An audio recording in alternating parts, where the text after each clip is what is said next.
I started to work on a Monday. The first 3 days, I didn't see him. Right. I didn't see him awake. I helped him during the night because it was when he would wake up or something like that, but I didn't see him awake. Hello and welcome to the Dad Dial Podcast, the show where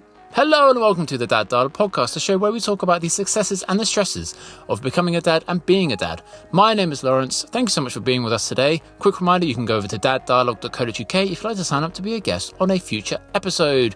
Today's guest is Mario. People who've listened to the show for a while might recognise Mario, who actually joined us on episode 7 of the Dad Dialogue about a year ago, and he's coming back onto the show to share some more stories from being a dad. At that time, on that first episode, Mario was a very, very new father. I think his son was about a month old at that time.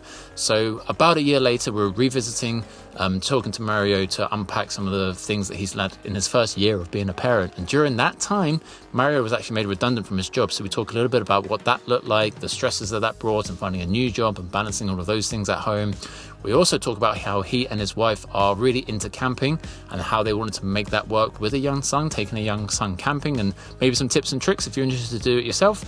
And we also talk about how Mario has had to learn to balance family time and family life with, he is married to a Dutch lady, but he is originally from Portugal, and what that's looked like in terms of family in the Netherlands and family back in Portugal as well, and what that balancing act looks like. So lots of interesting things to discuss. I do just want to point out, we had a bit of a interesting hiccup at the end. We realized that Mario didn't want to be sharing his wife's name and his son's name during the episode, so we've had to do a little bit of audio replacement after the fact. It's a little bit noticeable if you do notice it, but it's really important on the show to respect people's privacy if they don't want those names being broadcast. So that is why it might stick out a little bit, but it's only maybe 4 or 5 times that it comes up. So I hope that doesn't distract. But with all that being said, let's get into the conversation. Mario, thank you so much for joining us on the Dad Dialogue podcast. The very first guest we've had return for a second guest spot. So thank you so much for being our very first time of someone rejoining us. Can you just start off by telling the listeners a little bit about yourself and your family, especially if they haven't listened to that first episode before? Just give us all a little bit about you and your family. Well, thank you for inviting me once again, Laurence. My name is Mário Sousa. I'm a Portuguese architect. I moved to the Netherlands about to do 4 years ago. I have now almost 15-month-old kid. When I did this the first time, I think it was about 2 or 3 months old. So around a year ago. Me and my wife, we met in Barcelona, then we moved to the Netherlands, first in Utrecht. Now we live in The Hague for already 3 years. Just normal person who ended up becoming a parent last year, and it's been a high and a low roller coaster of a year. Yeah, I mean that's why we've invited you back to kind of get into some of that, because I think throughout the whole course of the podcast, I think you're the guest who had the kind of youngest, like the newest dad, let's say, who came on. And I went back and listened to it, and I found it was just interesting, kind of like having that reflection time on like being such a new dad as well. Of like, yeah, I'm sure everyone kind of goes through this. So that's why I was really curious to kind of have the juxtaposition of how life has been like after this first year. So let's just get into it. Well, you said it's been a bit of a roller coaster. Why don't you start off with telling us what have been some of the ups from that first year of parenting? Well, the ups of the first year, I think I can say that except maybe home parents, home dads like you, if I'm not mistaken. And I know in the group there's a few. I think there's a few of them. But like for for non-home dads, I've spent quite some extra time than what I was expecting this year with my son. After being back from my leave, I was laid off, to not say fired.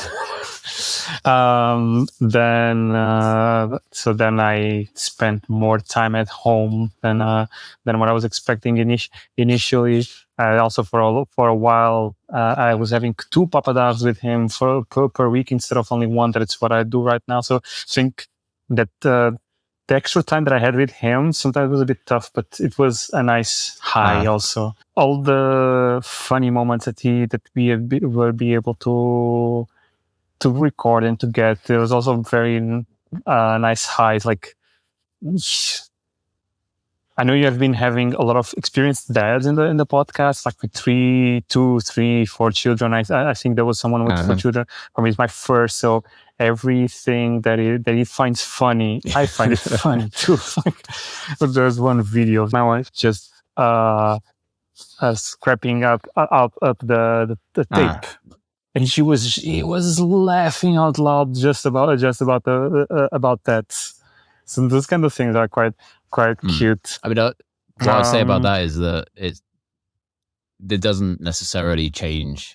I'd say with like a second, I only have 2 kids, but I think because they are like their unique selves, that there still is something that they're going to be different and funny, and like as long as you're dispositioning yourself to, and well, not disposition, I suppose positioning yourself to kind of like see the joy in it, you definitely do still see that joy. And because they are different and they will find different things interesting, and like situations will be different, right?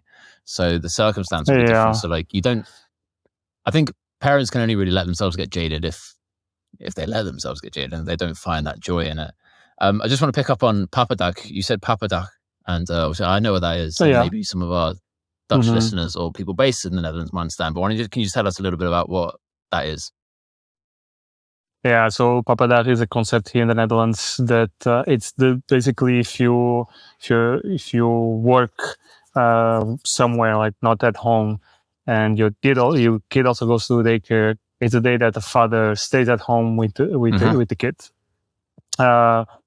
It has a name mainly because in the past, women were supposed to be the ones to look care of the kid. So if there was going to be one day that they were not at daycare, moms would take care of him. At some point, the concept of that papadag came, and that's why that one has a name, because it was different. And it still comes from a time that it was not normal for dads to spend more time with their kids. It's interesting though, because I notice it whilst I'm out and about, mostly now just with my younger son, because my old one goes to school now. But when I have specifically older people in that older generation will kind of ask me, papadag? Like ask me as a question. And I'll be like, nee, elke dag, like every day, each day. That's a good answer. But yeah, like kind of what you said, it kind of does come out of a place. Like, but there is mamadag as well. Like there are working mums that will take a day off. And I think that's like a really nice approach that internationals kind of will appreciate here in the Netherlands, is that kind of like work-life balance of kind of finding that and encouraging that as well, of like the parents spending a bit more time with the kids at home. But having said that, and I think I've spoken to some other people on the podcast, stories coming to mind, but the names aren't quite jumping into my head. But I know for a fact that like I've spoken to people before and they'll say a similar thing of like, yeah, I like spending time with my kids. Like I'm not ever going to deny that, but like I didn't make the decision to spend all this time with my kid. Like I wanted to work and provide for my family financially. And that's how my wife and I decided to do it. So yeah, I'm going to have a lot of feelings towards like getting laid off or being let go from my company. You can't just say, oh, it's great you get to spend more time with your kids. Cause like, no, there's still some struggles and some emotions in there of like losing your job. Would you say that is something that you kind of identify with during that time? Yeah, for us, because there's one interesting thing that I've been thinking about a few times on the last couple of months, that getting fired was a bit of a blessing and a punishment at the same time. I was very tired of that job. I was very tired of my bosses. I think anyone can, a lot of people can identify with that you just, I started my leave before my son was born, I was already getting a bit, there was slightly some conflict sometimes internally, because there was already a few problems. I was already very tired of it. And then I had the leave. Was amazing. Like I spent 1 month and 1 week at home. I came back full of energy. Then after that, things developed how they developed. And there was a big stress that came up with this. So like you're saying, it's nice to think, I'm going to spend more time at home with my kid. And there's a good thing in that. at the same time, it came with a lot of stress because I know your audience is pretty international, so I'm also going to explain one thing. The system in the Netherlands, if you want to have help to pay from the government to pay for the daycare, both parents need to work. If one of them doesn't work, it can be just part-time, which actually was our solution basically. But if one of the parents doesn't have a job, you don't get the benefit. And after 3 months, at least for us, the warning was after 3 months, we will actually have to. It would be mandatory to pull my son out of the daycare, and I would have to stay at home with him because I was the one who was not working. And the moment I get a job, I can put him back in the daycare, but all daycares are so full that the waiting lists are months, not like weeks, are months. So that came with a big stress, like knowing, it's going to be nice. I'm going to stay home. I'm going to be able to. And when I got fired, my wife was still at home in leave, so I'm going to be able to help her, to connect even more with her. I'm going to be able to be with my kid, to hold him, and all of that. But by September, because he was going to start his daycare in September, by September was a lot of stress was starting to build up. I was laid off at the end of May because of vacation days that I still had to and everything. My contract had terminated at the end of mid-June, and between that and end of September, we were building a lot of stress and anxiety because of what's going to be this situation. How are we going to solve this? Yeah. In the meantime, I got a part-time job for 6 months, and then I was able to also to get the job that I have now, which comes with different attachments. But at least things balanced and things stabilized, and we were able to go through that first step of anxieties. So you were able to keep your son in daycare through all that time? Yes. Okay, so he didn't have to have a big change. 3 days. Yeah, he's 3 days per week at daycare, and then he has Papa Dag, Mama Dag, and then weekends. Okay, well, so it's a good balance. Yeah, for sure. And so, do you find that you now enjoy your Papa Dag more now that like things are kind of more settled and you're back to work normally? Not necessarily. I think even when I was looking for a job, because the Papa Dag was the Papa Dag, I was fully dedicated to him. Right. Like I would do things for myself. Probably when he was taking a nap, I would like try to work a bit on an application or something like that. Like the 30 minutes that he allowed me to do that. But I don't know what was the switch that I had, probably because I was so tired of the job and that the boost that I got kind of connected later with all the Papa Dag that I really was wanting to have those days with him, and I still like to have those days with him. No, that makes sense. So you said that I think you said there was more other attachments, and I know with your new job, there's you told me that you're working in a different city, so there's just other things that are kind of coming with it. So yeah, what's that been like, kind of like fitting that into your new routine? So my first job, it was here in the Hague, so it was like 10-15 minutes cycle to the office. And I worked there for 2.5 years, so you get used to that rhythm. Right? You get used to get out of the house on time and then coming back, and you still have the rest of the day. Right now I'm working in Amsterdam. It's not that far away, but it's far enough for me to spend almost 3 hours in travel throughout the day. Wow. Because from door to door, I take around 1 hour and 10, 1 hour and 20 minutes. And I have a bicycle here, and now I also have a bicycle in Amsterdam. Okay. So I'm cutting down times on train and trams or buses and stuff like that. Otherwise, it would be more than one and a half hour. So yeah, those are the big attachments. So right now I have to leave home early, and I'm never home before 6:30. Okay. The first week of work, the first week of work was the hardest one because it was a shock. It was the shock of having to go through this process. Yeah, the adjustment. It was winter, which also means that he was waking up a bit later and he was going to bed a bit earlier also. So I started to work on a Monday. I remember this, like 12th February, something like that. And the first 3 days, I didn't see him. Right. I didn't see him awake. I helped him during the night because it was when he would wake up or something like that. But I didn't see him awake. And this was hard because I remember on the third day, it was Valentine's Day. They did a cute thing for the parents at the daycare, like not a drawing, but like something with paint. Yeah. And I get home, I see that thing on that thing on the wall, and I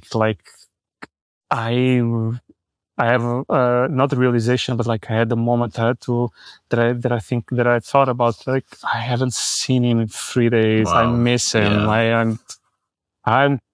I'm gonna cry if I stay thinking about this for too long. It was very hard. It was very good that the next day was a Papa Dag, but that moment was so hard on me. Yeah. And is it sustainable then? Like this sort of travel for work? Like, is it something that you think is okay, or like do you want to make it perfect? Is not.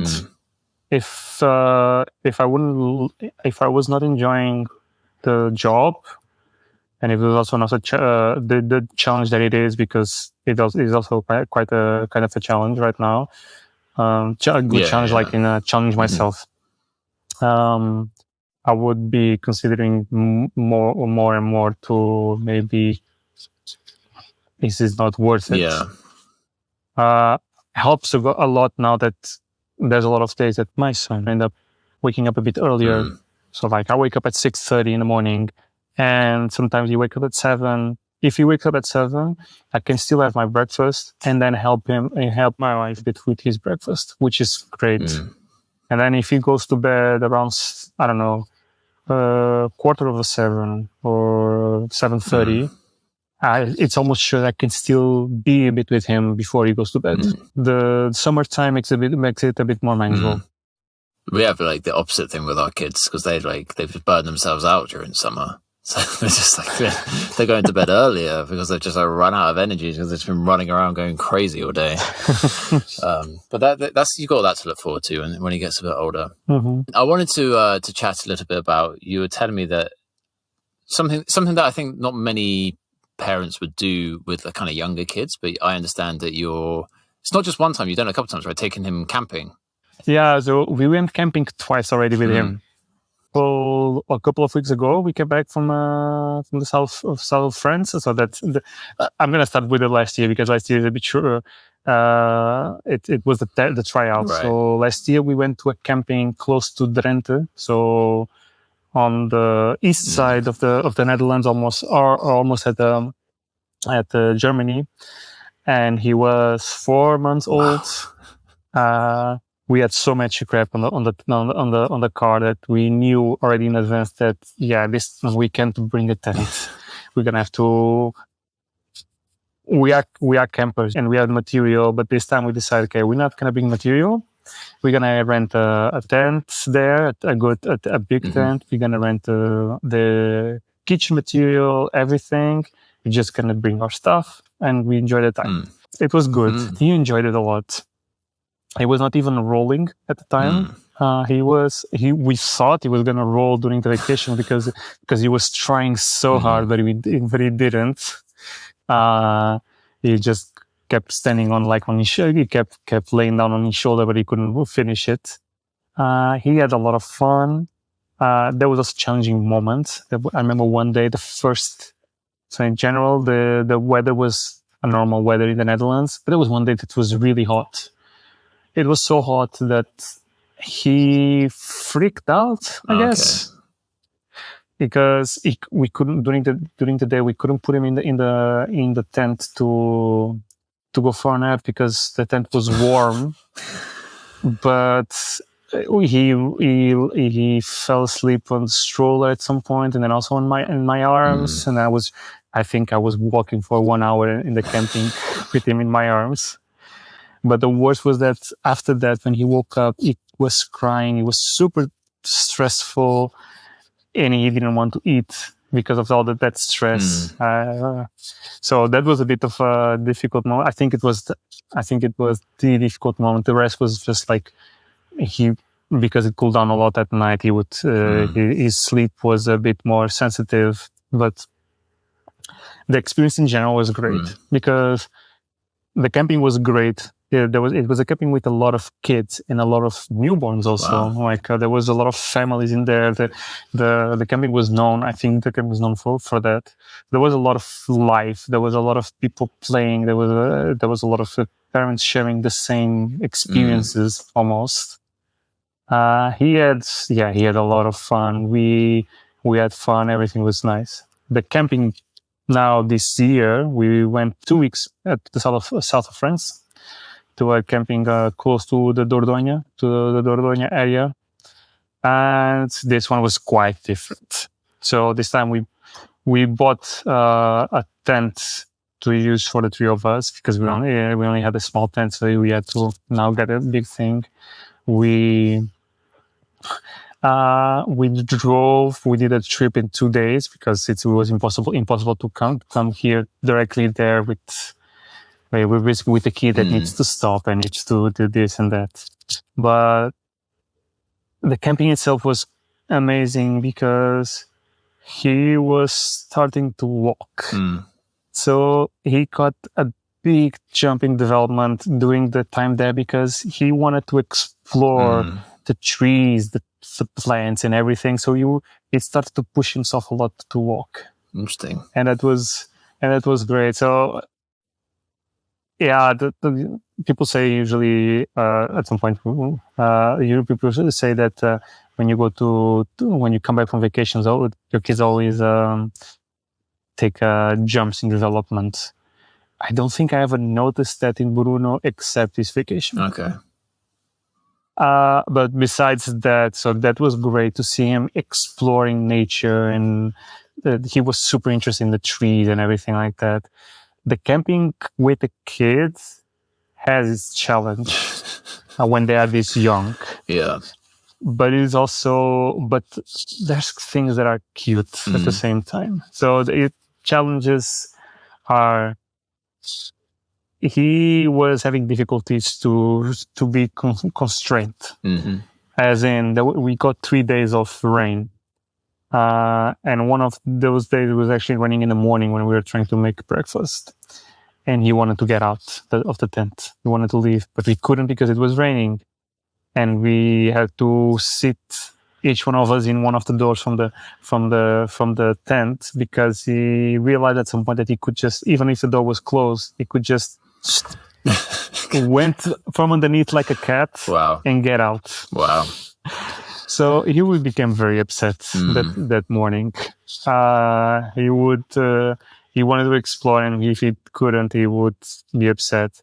Getting to bed was not that difficult, but he would always wake up at some point around 1 a.m., something like that, because it would cool down, and he would cool down, and then he would have to sleep in between us to keep himself a bit warmer. And he's a bit of an active sleeper, so it meant that after 1 a.m., our sleep was not the best. I mean, a lot of people have that same thing saying about when they have a 1-year-old not camping, that they'll say, after 1 a.m. our sleep wasn't very good, just at home when the kid's in their normal bed or their crib. So I think, just kind of taking that step, that leap to go and do it is very admirable. It reminds me a lot of my friend Tim, who I spoke to on this podcast a while ago. He's originally from Germany, but no, they live in Germany. He's originally from Australia. So him and his wife traveled a lot with their son in the first year because he was able to take quite a lot of time off. And with maternity leave, and basically they had like a lot of time that they could do it, and they have family all around the world. So we spoke a lot about traveling, and like people would often say, "Oh, why would you take a 4-month-old camping? Why would you take a 10-month-old camp? Why would you take a 1-year-old traveling around the world? They're not going to remember any of it." I was like, "But it's not for the child. Like it's for the parents. Like the parents like to do nice things as well. Like we don't need to just be like hanging out at home, like guarding them. Really, like they can have good experiences, and we can have good experiences. And like it's just a bit of preparation goes a long way. And I think camping, especially, is very admirable. I'm not sure what my kids would be like. Maybe one day." It's very interesting when you do camping with a kid, because then, depending on which camping it is, there's a high chance you're going to meet other parents with kids. The camping where we met 2 Dutch couples, each one of them with a couple of kids. So, I think both of them had a couple of kids. One was like around 3-4 years old, and the other one was like around Bruno's age, a bit older, like 16 and 17 months. And I can imagine that they already went on vacations with the first one, camping and all of that, and now they're just they're doing a double package on this on this. But I think it just makes quite a big difference. I'm guessing like how prepared and how used to that sort of thing the parents are. Like if it's the sort of vacation the parents are used to doing by themselves, then it seems quite easy to add the children in the mix. Same goes for like traveling or like city breaks or things like that. So I think that's the sort of thing that we've tried to do more frequently. It's just kind of like quick trips away, obviously still traveling back home. But yeah, I think don't let kids stop the parents from enjoying vacations and holidays and things like this. It's still there for them to have a nice time. Yeah, I think sometimes I do think this, because I guess it was almost happened to me a bit. I do think that parents sometimes limit themselves thinking about the kids when maybe, well, it can be multiple things, but maybe they don't need to. Like it can be as simple as, I don't want to go through that effort. And it's valid if you feel like that, because it's too much and you know that you're not going to be able to handle it. But if a parent thinks that, I think my kid is not going to be able to handle this, then maybe it's a good idea to at least try once. Because at that point, if they're this young and you think they're not going to be able to handle it, you're more limiting yourself than limiting him. Yeah, well, I'd say you probably are limiting the child as well, just in the sense of like you're like not giving them the opportunities to kind of have those experiences. So I'm not the biggest camper in the world. I've done it a couple of times. So it's something that I've like thought about, and I'm not just going to take your story and be like, yeah, like, let's go. This is going to be amazing, because like, that's probably a recipe for disaster, and like everyone would kind of pull their hair out and maybe wouldn't have a great time. But I think it's just a kind of like identifying the thing that not have that anxiety of, thinking the worst about every single situation, whether it be a city break or like a vacation that's longer, or camping or whatever it might be, even just, even just day trips, things like that. So I think that's a nice little lesson that we can take away from things. So I wanted to dive in a little bit. Obviously, you said you're Portuguese and your wife is Dutch. So I was just curious, have you found, you've obviously spoken about the Papadag and having to learn about the various systems here in the Netherlands when it comes to obviously daycare and stuff like that, and the costs. So is there anything about living in the Netherlands that you've been kind of surprised about in terms of raising your son here? Have there been any kind of like different culture or traditional type things that have maybe clashed between you and your wife? That's an interesting question. I never thought about that. Clashes between us, I think not super. There's been moments that we have different ideas of what to do or not to do, or different approaches. Feeding, for example, is one big one, because we have different techniques that they are not in line with each other. So sometimes we look at each other thinking like, why don't you try my way? but clashing between like what would be raising a kid in Portugal, raising a kid in here. I can't think right now about the specific one. The leave, the main one that I'm thinking right now maybe is the leave, because that's get a bit of a bigger leave in Portugal than in here. Or we can also share the leave. So I think like you can say that both parents have, I don't know, 8 months of leave in total. So you can do 4 in 4 instead of the dad having a maximum of 1 month with a 70% paid, and then, or whatever. I don't remember exactly now how it is, but you can have this a bit a different way. In terms of, I think we also, because my wife been also living, already lived a bit outside. She's also a bit more international mindset. So she's maybe not super Dutch in a lot of the do's of raising a kid, and thankfully we also not super bothered by in-laws. Like, so not her parents. They don't. Her mom helps quite a bit, but they don't interfere with our parenting. And my parents also, in the beginning, they did some suggestions, and at some point they cooled down on that. So yeah, we're a bit lucky on that subject.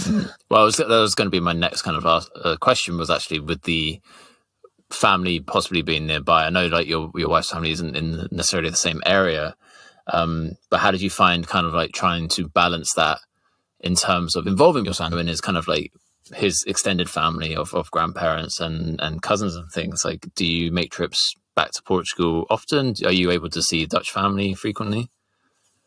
So our parents, we see them not super, like not once a month or not, okay, let's say not once a month, I think, or at least not once a week. But we see them a nice amount of times. We go there, or they also been here.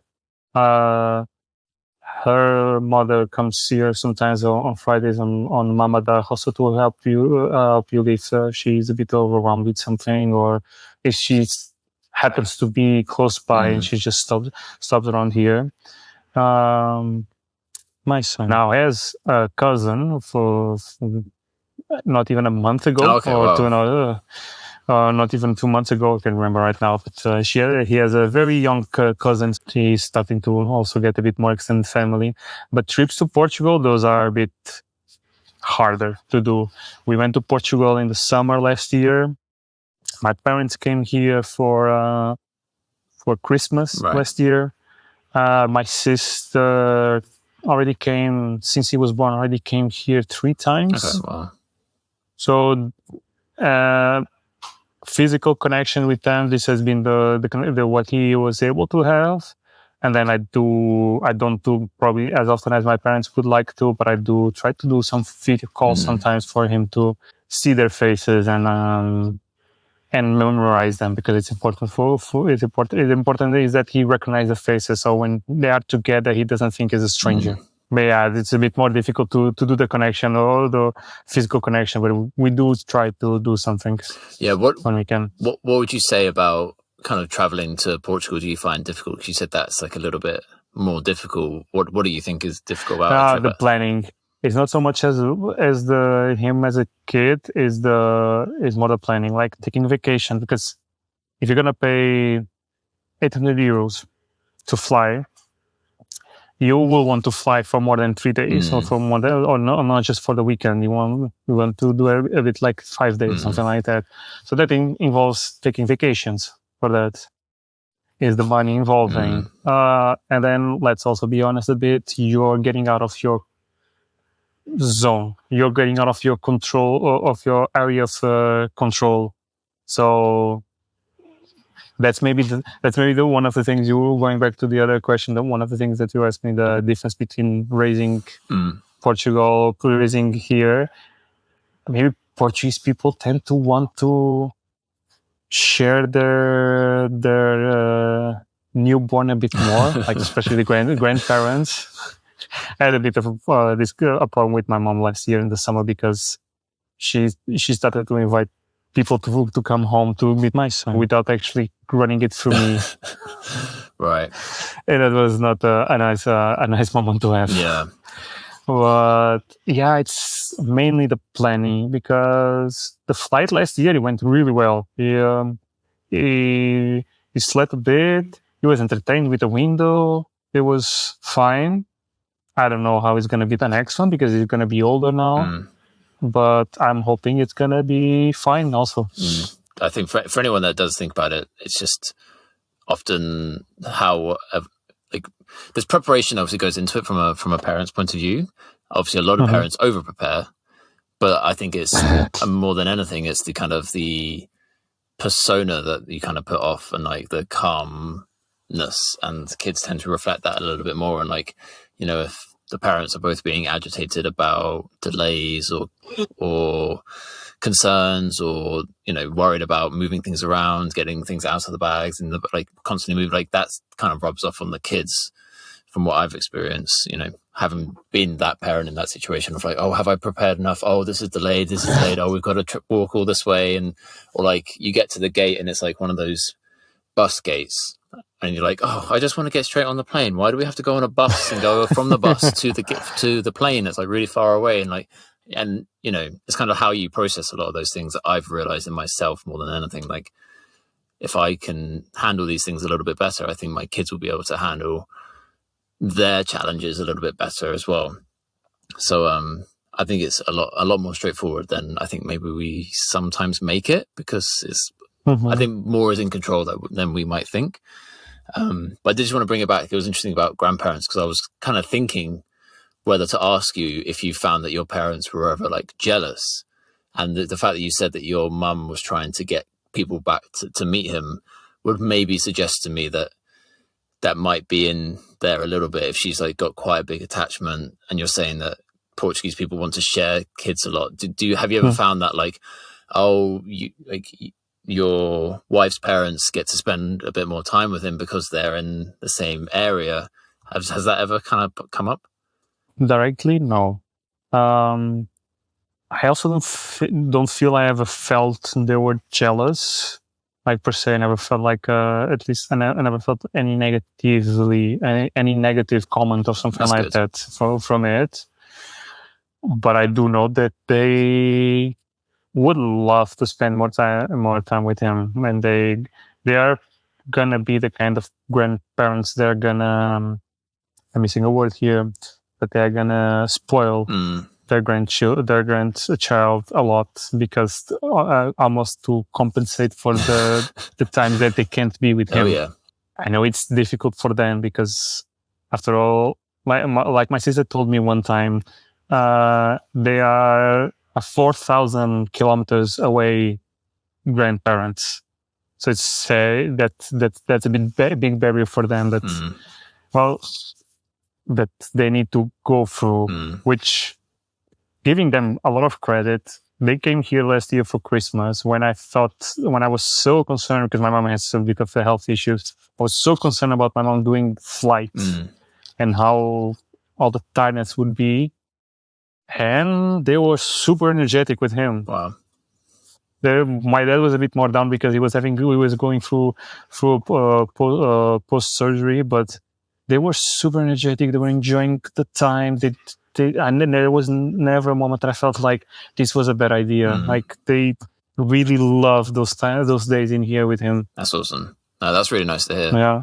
And making the most of it. And I think they sound like they'd be great grandparents. And I think it's an interesting balancing act, like being a parent that's like abroad, like balancing the grandparent thing I found, because you have a little bit of positivity in it, and like, oh, you don't have to worry too much about them trying to overbear and like trying to make their point clear, like, oh, like you're handling them wrong, or you're doing this wrong, or this is wrong, or this is wrong. I'm not trying to insinuate your parents would do that. My mum would do that necessarily, but we just didn't even have to worry about that when our kids were born, because like they're so far away. So we obviously lived in Asia when our kids were born during COVID, so there's like yeah, there's no way you can come. Sorry.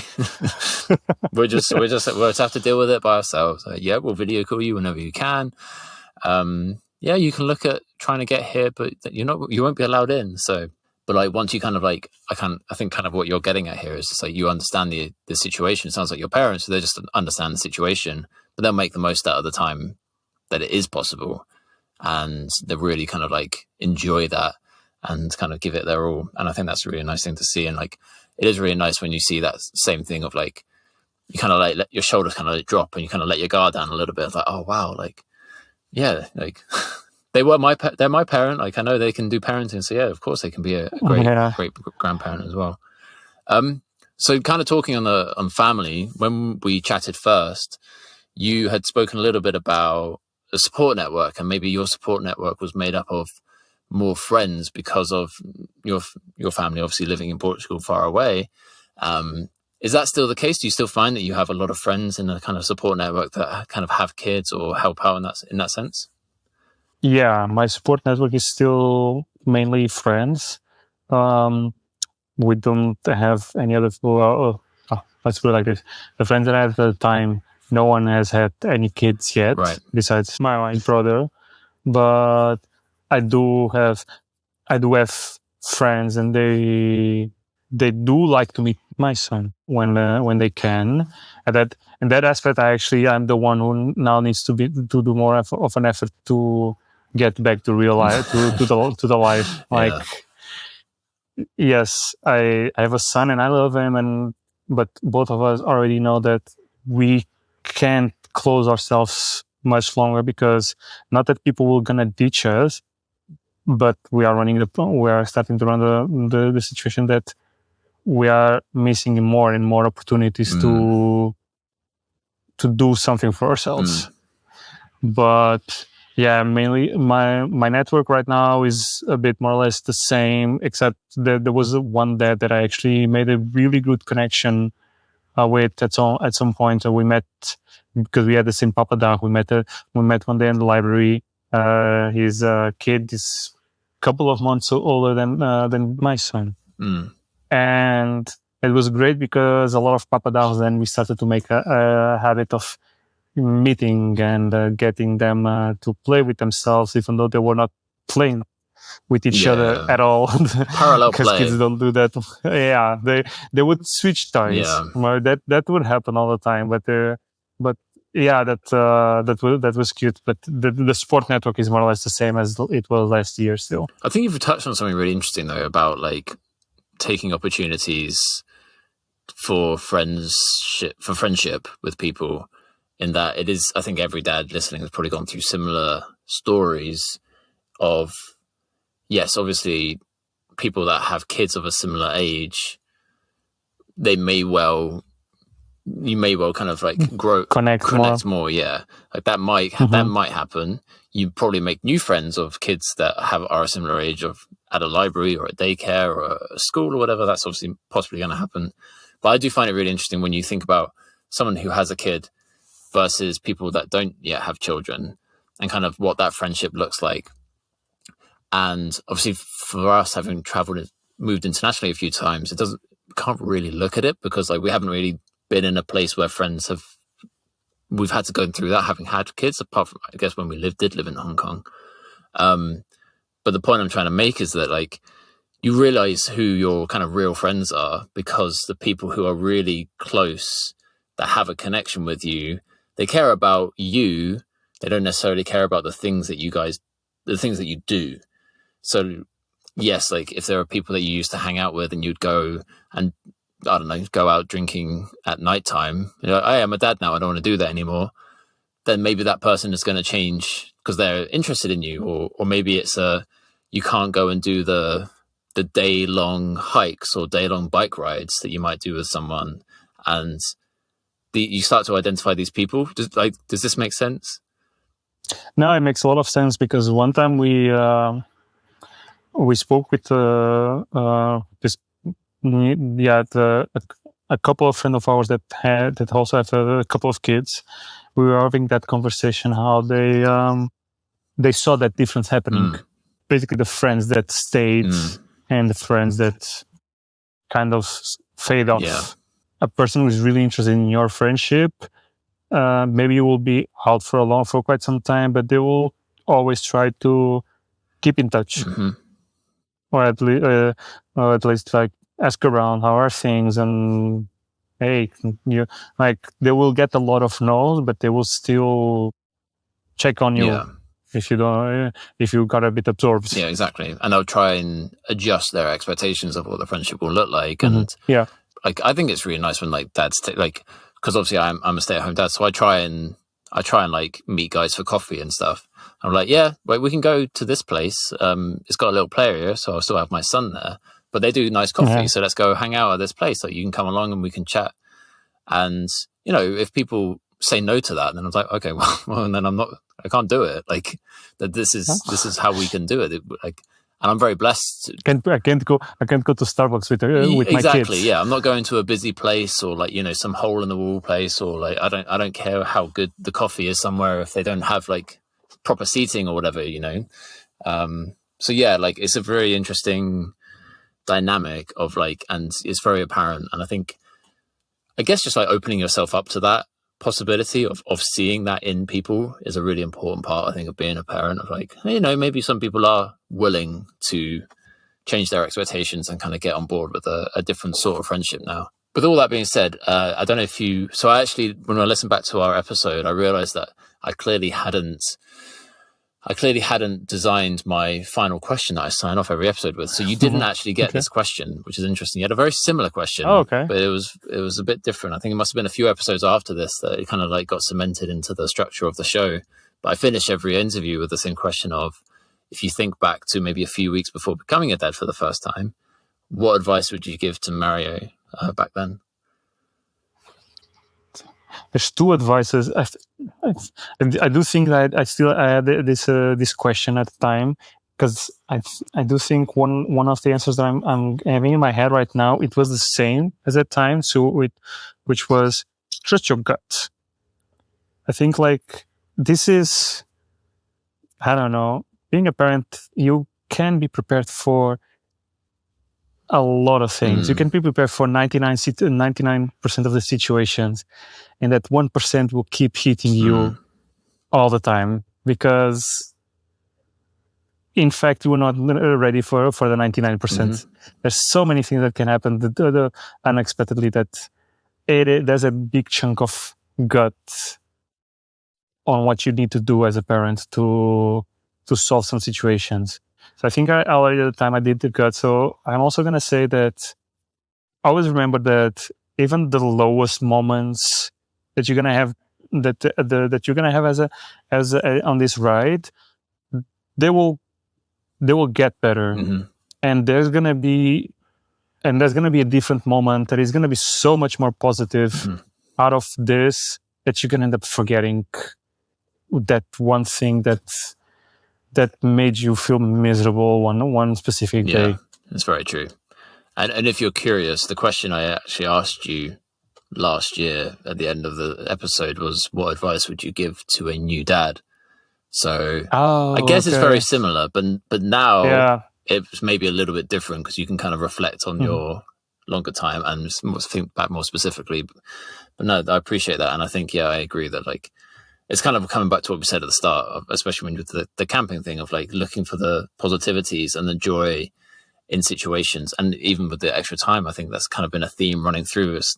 It's kind of how we perceive the situations and how we choose to look at them, rather than a situation dictating how we're going to feel, is how we can kind of process them. So Mario, thank you so much for joining us here the second time. Thank you so much for joining us on the Dad Dialogue podcast. Yeah, it was my pleasure. I really enjoyed this conversation. I enjoyed last year. I enjoyed this one. It's really nice to look back at positives and negatives of this journey, and I hope that also helps some people to try something new, if they're camping with a kid or something like that. Maybe there's a dad out there who's setting up the next. Trust yourself. You can do it. Maybe I'll have to convince the wife first. And there we have another Dad Dialogue conversation. Of course, a massive thank you goes out to Mário for coming back on the show with us and sharing more of his life, more of his stories from fatherhood with us. I found it super interesting unpacking some of that stuff with Mário today, especially that process of being made redundant and having to find a new job and balancing his day spent with his son, the Papa Duck, and what that all looked like in different moments and different times. And his perspective and processing of it was really interesting to hear. So I really appreciate Mário opening up and sharing with us on that aspect of life. I'm sure there are other people out there that have had to go through similar things, and it can't be easy. So yeah, my heart goes out to you if you've ever had to experience something like that. Job loss whilst trying to support a family cannot be easy. So yeah, and I hope you can maybe take something away from Mário's story from camping. I fully agree that it's really important as a family that we think about us as parents as well as the kids and what we want to do and the experiences that we want to have, and trying to fit it all together and make it happen. So I was really interested to hear of the successes that he's had taking his son camping, and it's definitely made me think a little bit more about it, maybe getting involved for our family sooner rather than later. But yeah, if you would like to sign up to be a guest on Dad Dialogue, you can go over to daddialogue.co.uk. There's also a contact form there. If you have any questions or any suggestions or anything you'd like to discuss, please do get in touch with me over there. I'd love to hear from you. All that's left to say is that thank you so much for watching or listening to this episode. I hope you have an awesome day, and I hope to talk to you again soon. Goodbye.